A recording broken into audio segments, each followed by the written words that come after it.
മുതലാണ് വാരാഘോഷമാണ് ഇപ്പോൾ സംസ്കൃത സപ്താഹം എന്ന് പറഞ്ഞിട്ട് ഏകദേശം ഇന്ദിരാഗാന്ധിയുടെ വർഷം ആ ഒരു ഭരണകാലഘട്ടത്തിൽ തുടങ്ങിയതാണ്. അപ്പോൾ ഇവിടെ പൈതൃകത്തെ സംബന്ധിച്ച് നമ്മൾ വർഷങ്ങളായിട്ട് സംസ്കൃത സപ്താഹമായിട്ട് ഒരുപാട് പരിപാടികളിലൂടെ ആചരിക്കുന്നുണ്ട്. അതിലൊന്നാണ് നേരത്തെ പറഞ്ഞ സംസ്കൃത ദിന പുരസ്കാരം എന്ന് പറഞ്ഞിട്ട് നമ്മള് സംസ്കൃതത്തിനോട് പ്രചാരണത്തിനായിട്ട് കാര്യമായിട്ട് പ്രവർത്തിക്കുന്ന ആളുകളെ ആദരിക്കുന്ന ഒരു ചടങ്ങ് സംസ്കൃത സേവാ പുരസ്കാരം എന്നുണ്ട്.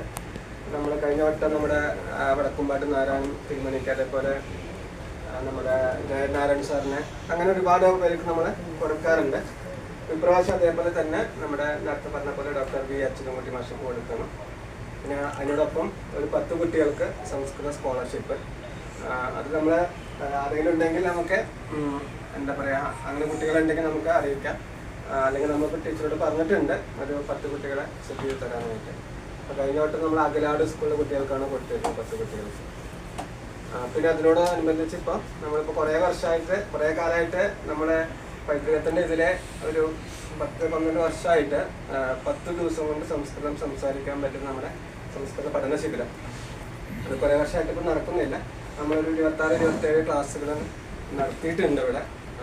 അതിൽ തന്നെ അതിൻ്റെ പല ഘട്ടങ്ങളായിട്ടുള്ള കോഴ്സുകൾ ഇപ്പോൾ തന്നെ കഴിഞ്ഞ പോലുള്ള ആളുകളൊക്കെ കണ്ടിട്ടാണ് 4 കോഴ്സും കഴിഞ്ഞവരാണ്. അതേപോലെ ഒരെണ്ണത്തിൽ നിർത്തി അങ്ങനെ 4 കോഴ്സും കഴിഞ്ഞവരുണ്ട്. അപ്പോൾ ഒരു തുടർച്ചയായിട്ട് സംസ്കൃതം പഠിക്കാൻ താല്പര്യമുള്ള ആളുകൾക്ക് സംസ്കൃതം പഠിക്കാവുന്ന ഒരു രീതി ഇവിടെ പൈതൃകത്തിലുണ്ട് വർഷങ്ങളായിട്ട്. അപ്പോൾ അത് ഇപ്പോൾ കുറച്ചാലായിട്ട് അങ്ങനെ നടക്കാറില്ല. ഇപ്പോൾ പുതിയ കുറേ മെമ്പർമാർ വന്നിട്ട് തോന്നുന്നു. അപ്പോൾ അവർക്കൊക്കെ ഉൾപ്പെടുന്ന രീതിയിൽ നമ്മൾ ഈ 12-ാം തീയതി മുതൽ തന്നെ വൈകിട്ട് 4:30 മുതൽ 6:30 വരെയുള്ള സമയത്ത് 2 മണിക്കൂർ കൊണ്ട് നമുക്ക് 10 ദിവസം കൊണ്ട് 20 മണിക്കൂർ കൊണ്ട് സംസ്കൃതം സംസാരിക്കാൻ പറ്റാം. സംസ്കൃതം മുൻപ് അറിയണമെന്നില്ല, പഠിക്കണമെന്നില്ല, ആർക്ക് വേണമെങ്കിലും പങ്കെടുക്കാം.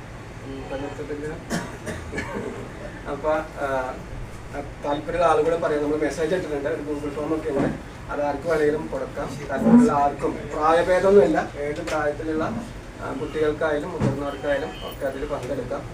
പിന്നീട് നമുക്ക് പഠിക്കണമെന്നുണ്ടെങ്കിൽ നമുക്ക് പിന്നെ അതിന് അവസരം വേണ്ട കോഴ്സുകളായിട്ട് തന്നെ. അപ്പോൾ അതിൻ്റെ തുടക്കമാണ് ഈ സംസ്കൃത ദിനത്തോടനുബന്ധിച്ച്.